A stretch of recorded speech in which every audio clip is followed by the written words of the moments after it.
The wind off the prairie carried dust through every crack in the walls of the abandoned barn. Clara Whitfield pulled her shawl tighter, though the fabric was thin and fraying at the seams. Once, she had worn silk in town, a wife with promise and pride. Now she was a widow with nothing but a cast-iron skillet, a bundle of onions, and a name whispered in pity. She had walked 2 days with blistered feet to reach the foothills where the riders camped. Her stomach hollowed with hunger, her pride burning like a coal she couldn't spit out. When she finally saw the lone figure at the fence line, a tall cowboy with weathered hands, a face half-shadowed beneath his hat, she steadied her voice against the tremble of shame. "I can cook," she said, standing a few yards from him, like a trespasser asking pardon. The cowboy didn't turn at first. He kept mending the fence post, each strike of the hammer slow and deliberate. Then, at last, he looked at her. His eyes were not cruel, but they were tired, the eyes of a man who had buried too much and trusted too little. "For shelter," she added, lifting her chin though her throat ached. "Just a corner by the fire. I ask no more." The cowboy's gaze held hers, weighing something unspoken. He spat into the dirt, then said low, "A meal fills a belly, widow. But it don't mend a man's hunger for something truer." He set down the hammer, wiping his palms on his trousers. "If you'll cook here, you season it with more than salt. Season it with love too. Else it ain't worth the firewood." Clara's lips parted, her breath sharp. Love, the word cut her like a spur, for it was the one thing she thought the town had taken from her forever. And yet, in the quiet between them, she felt the ember of something not yet dead. Clara followed him up the path toward the cabin, her bundle clutched like a shield. The boards of the porch creaked beneath her steps, announcing her as an intruder in a place that smelled of tobacco smoke, leather, and loneliness. Inside, the air was cold, not the sharp cold of winter, but the long neglect of a house that had forgotten laughter. A rifle leaned in the corner. Boots by the hearth told of nights spent alone. The cowboy struck a match and touched it to the kindling. Fire licked slow up the logs, shadows leaping across the walls like restless ghosts. Clara knelt by the flames, her hands trembling as she laid the onions in her skillet. The crackle of fat and the hiss of wood seemed louder than words. He sat at the table, silent, watching her as though unsure if she belonged to this world or some dream he couldn't trust. She felt the weight of his gaze and the weight of her own shame, but she stirred the food steady, refusing to flinch. When at last she set the pan before him, her heart beat like a drum against her ribs. He picked up his fork, tasted, and said nothing. The silence stretched until she thought she might crumble. Then he pushed the plate toward her. "Eat." Her fingers shook as she lifted the fork. The taste was simple, onions browned with salt, nothing more. Yet in that moment, sitting across from him in the fire's glow, she felt it was the first meal she'd truly swallowed in months. He leaned back, the firelight softening the scars at his temple. "You'll cook here a while. Not just for shelter. For something else. A house without care turns mean." Clara lowered her gaze, but a small defiance rose in her, the tiniest spark. "And what of a woman without care?" For the first time, his mouth curved into the ghost of a smile. Morning came sharp and silver, frost clinging to the grass outside the cabin. Clara rose before the sun, her hands raw from work yet steady. She found a shirt of his tossed across a chair, torn at the shoulder seam, threadbare but clean. She carried it to the window, where the pale light spilled in, and fetched her needle. Every prick of the cloth was a whisper of defiance. A woman cast aside still had hands that could make whole. When he returned from the corral, his boots dusted and his hair damp from the well, he paused in the doorway. His eyes went to the shirt across her lap. "You didn't have to," he said. Clara didn't look up, only answered, "Neither did you. You could have left me to the wind." For a moment, silence. Then he crossed the room, standing close enough for her to feel the weight of him, tall, solid, the smell of horse and smoke clinging to him. His hand hovered above the mended seam but did not touch. "A man can ride out storms," he murmured, "but a house needs mending same as a shirt." Clara lifted her gaze. His words were simple, yet the warmth beneath them spread through her chest like the fire at night. Later, as the day faded, he showed her how to scatter grain for the hens, how to check the latch on the corral gate. Their hands brushed when both reached for the same rope, and they pulled back quick, as though burned. But something lingered, not the shame she had known in town, but a tremor of something waiting, patient, almost tender. That night, she sat by the hearth, her hair unbound from its pins. He lingered at the table, carving wood with his knife, saying little. But in the quiet, their silence had changed, no longer empty, but filled with a question neither dared yet to speak aloud. That evening, the sky stretched wide and black, pricked with stars bright as shattered glass. The air smelled of dust and cedar smoke. Clara stood on the porch, her arms folded tight, staring into the endless dark as if it might swallow her whole. The cowboy stepped out behind her, quiet as a shadow. He carried no lantern, only the warmth of his body standing near enough for her to feel it in the chill. For a long while he said nothing, letting the night do the talking. Coyotes cried far off in the hills, the sound thin and mournful. "You think of leaving?" he asked at last, his voice low, like a man speaking to himself. Clara's breath trembled. "I think of not belonging." "That's different." He shifted, his boots scraping the porch boards. "Town says many things. I stopped listening a long time ago. When my own was buried, there wasn't much worth hearing after." Her eyes flicked to him, catching the firelight in his face. There, in the hollow of his jaw, she saw a grief worn so long it had become part of him. Not loud, not bitter, just carved deep like the lines of the land. She wanted to reach for him, but her hands stayed at her sides, knuckles white. Instead, she asked, "And what keeps a man still here, when there's nothing left?" He let out a slow breath, fogging in the night. "Sometimes you stay for the soil. Sometimes for the ghosts. Sometimes because maybe, just maybe, there's something yet to tend." Silence again. But softer now. Not the emptiness of strangers, but the silence of two souls circling the same unspoken thing. When the wind cut sharp, he tugged the edge of his coat and, with a hesitant motion, draped it around her shoulders. Her fingers brushed his by accident, or rough skin against trembling skin. Neither pulled away at once. The stars wheeled above. And in the space between their hands, a seed of warmth took root. It was near sundown when the storm rolled in.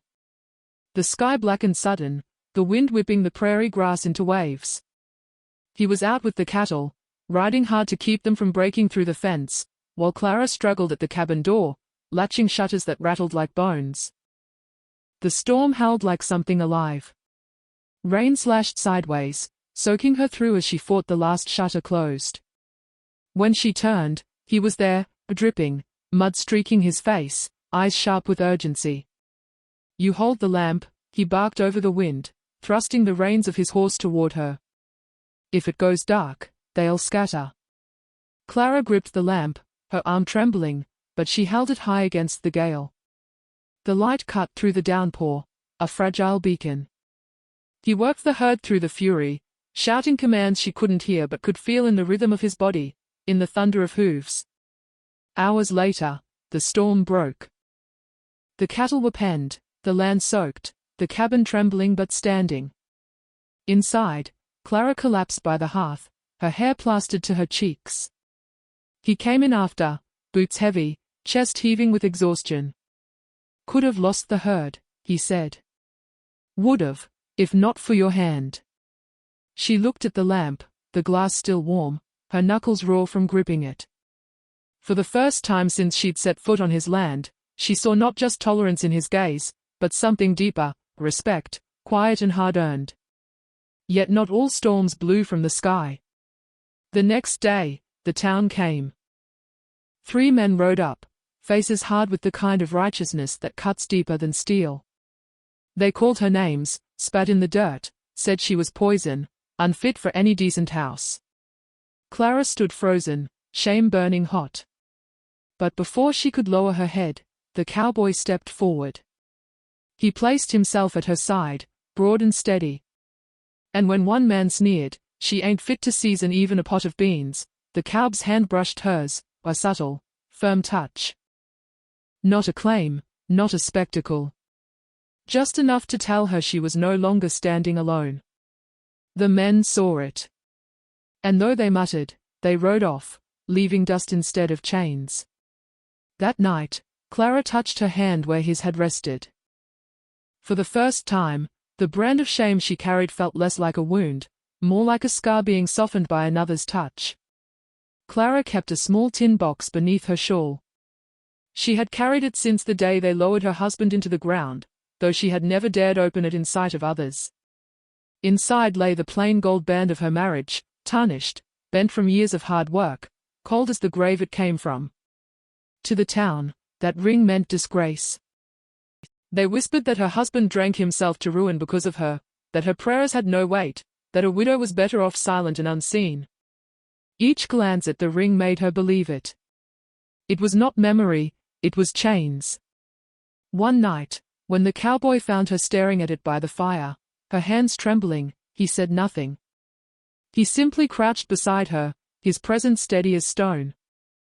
The fire snapped, shadows dancing across his face. "That band's got claws in you," he said finally, his voice quiet. "Ain't no piece of metal should hold a woman so low." Clara's throat tightened. "It's all I have left." He studied her a long while, then reached out, slow, careful, and closed the lid of the tin with his scarred hand. "Sometimes you keep a thing because you're scared of what comes when you let it go. But sometimes, letting it go is the only way to breathe again." Her eyes blurred.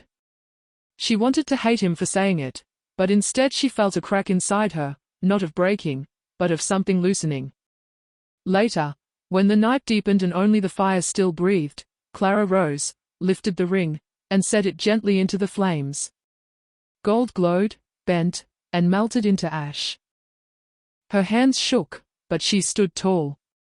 The cowboy said nothing, only stepped closer. His hand brushed hers, firm and unflinching. And in the glow of that fire, what once chained her became nothing more than sparks drifting into the night. Word of Clara burning her ring spread faster than prairie fire. Some said it was witches' work, others called it madness. By the week's end, the townsfolk gathered again, circling the cabin like buzzards drawn by rumor. Clara stood in the doorway, her shawl pulled close. Her heart thudded, not from guilt but from the old ache of being measured and found wanting. The men muttered, the women whispered, the preacher himself lifted his hand and asked if she had any shame left at all. Before she could answer, a sound split the murmurs. A small boy, the cow's orphan nephew, who had wandered the ranch like a shadow since his parents passed, stepped forward from the crowd. His eyes, wide and earnest, found Clara. "Don't talk about her like that," he said, his voice thin but sharp. "She's mother to me." The crowd stilled. The words hung in the air, trembling like the last note of a hymn. Clara's throat closed, her knees near buckling. The boy's hand slipped into hers, small and certain. And then, the cowboy stepped forward. Not with anger, not with pride, but with quiet resolve. He took Clara's other hand in his, fingers rough and warm. No speech, no defense, just the act itself. The silence broke. Not with cheers, not with forgiveness, but with the subtle shifting of a crowd that realized its power to wound had cracked. Some turned away, muttering. Others lowered their eyes. The preacher cleared his throat and walked off, his authority suddenly hollow. Clara's shame, once a shackle, had become something else. Not triumph, but survival, shared now, held in two hands that refused to let go. That night, the cabin glowed with firelight. And for the first time, Clara felt the weight of belonging more than the sting of exile. Winter settled soft on the plains. Snow hushed the fields, muffled the sound of hooves, and made the cabin glow like a lantern in the dark. Inside, the fire burned steady, no longer the nervous flame of strangers but the hearth of a home. Clara knelt in the dirt floor corner where she had once kept her tin box. In its place now she pressed seeds into the soil of a wooden trough he had built for her. Herbs, hardy and green, would rise come spring. She smoothed the earth with her hands, and he knelt beside her, his fingers brushing hers. "You planted something," he said. Her lips curved, a shy smile. "I reckon it's time to grow what's ours, not just what's left behind." He reached up, his hand rough against her cheek. There was no rush in him, no firebrand hunger, only the steady patience of a man who had waited too long for this kind of closeness. He kissed the scar on her palm, the one she'd burned when she fed her wedding ring to the fire. No crowd, no preacher, no whispering townsfolk could touch that moment. Proof of love was not in grand declarations, but in firewood stacked, shirts mended, storms endured, and the soil they pressed together under cold hands.